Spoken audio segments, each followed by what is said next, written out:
Hello, and welcome to Sloths Love to Read. Today we have a very exciting book called Pirates by Dina Anastasio. Let's get started.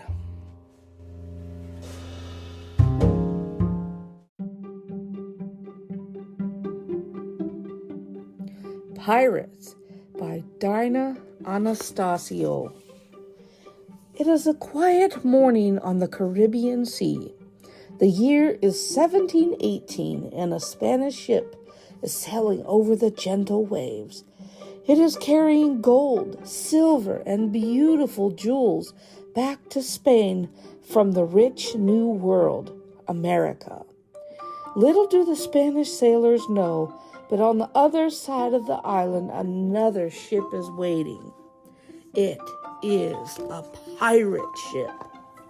As long as there have been ships to carry treasure across the seas, there have been pirates' ships to rob them. This pirate captain has a plan. He will trick the Spanish ship. He raises a Spanish flag and slowly steers his ship into view. The Spanish captain thinks the ship is friendly, so he does not sail away. When the pirates are close enough to the Spanish ship, the pirate captain calls to his men, "Hoist the Jolly Roger!" A black and white flag slides up the mast, and the Spanish sailors panic. The flag is a signal. "We are pirates," it says. "Surrender or be sorry." The skull and crossed swords on the flag show that this ship belongs to greedy Calico Jack Rackman. Other pirates had their own special Jolly Rogers, too.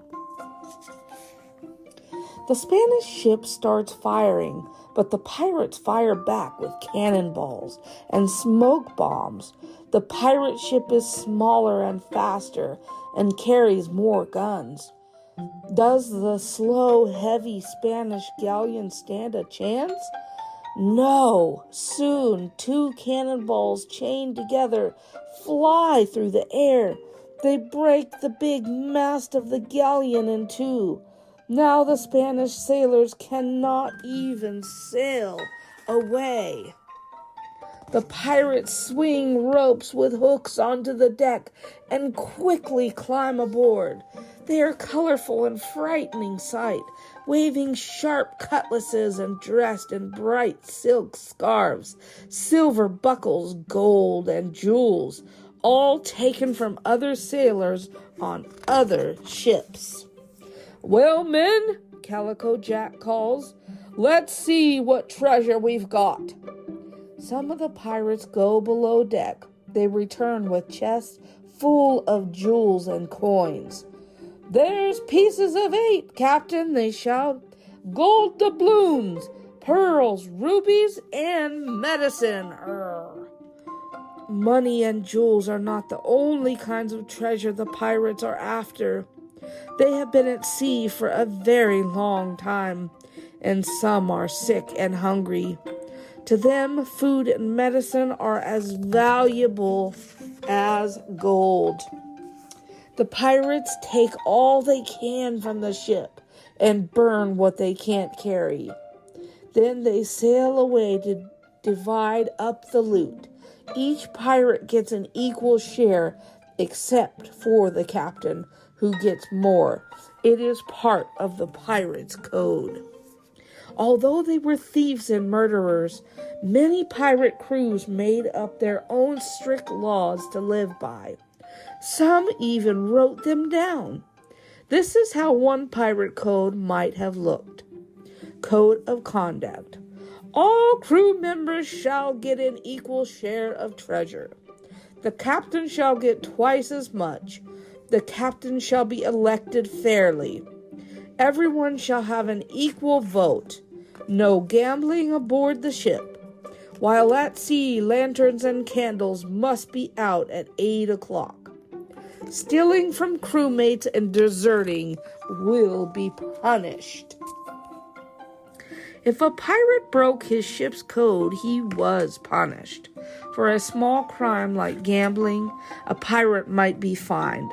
But a pirate who did something worse, such as stealing from his shipmates, was in big trouble. Then he was marooned. He was taken to a deserted island and left there with nothing but a jug of water. What did a pirate do when he was not robbing ships and counting up his loot? He waited at sea for the next ship to rob. Sometimes he waited for weeks and weeks. And then a pirate's life was pretty boring.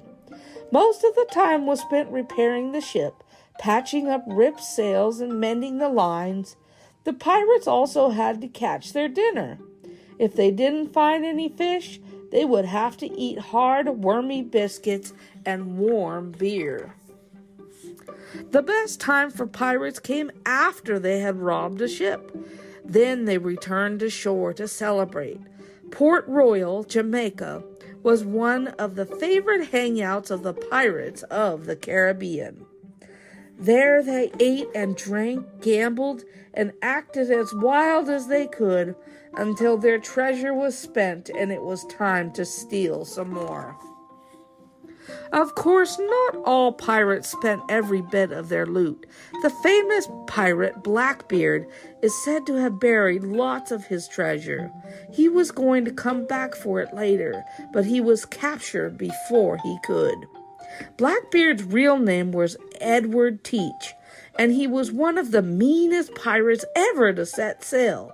His long, black, bushy beard was tied up with colored ribbons.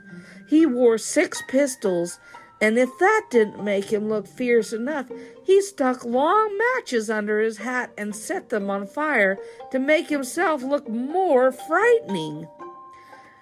Many treasure hunters have searched for Blackbeard's hidden loot, but no one has ever found it. Other pirates are said to have buried treasure too. One of the most famous is Captain Kidd. They say he buried his fortune somewhere on Gardiner's Island near Long Island, New York, almost 300 years ago. The pirate Benito Bonito of the Bloody Sword also left behind a treasure. Today it is called the Lost Loot of Lima. Some say it is still buried on an island off South America. The island's nickname is Treasure Island, but that fortune, too, has never been found. There are many more pirate stories. There is even one about a ship made up only of women, which sailed around the Baltic Sea 800 years ago. The captain was a Swedish princess named Alwilda. When her father ordered her to marry a prince she did not love, she ran away to sea and became the leader of an all-woman pirate crew. Usually women weren't allowed on pirate ships, but there were 2 women in Calico Jack's crew, Anne Bonny and Mary Read, dressed up in men's clothing so that neither their prisoners nor their shipmates would know who they really were. When Calico Jack finally discovered he had women on his crew, he kept their secret too. Anne and Mary were 2 of his bravest pirates, and he did not want to lose them. Today, ships still carry treasures across the oceans, but they are much faster and stronger now, and have better ways of guarding their riches. Luckily, the dangerous days of pirates are over. Still, everyone loves to hear stories about the wild robbers of the sea.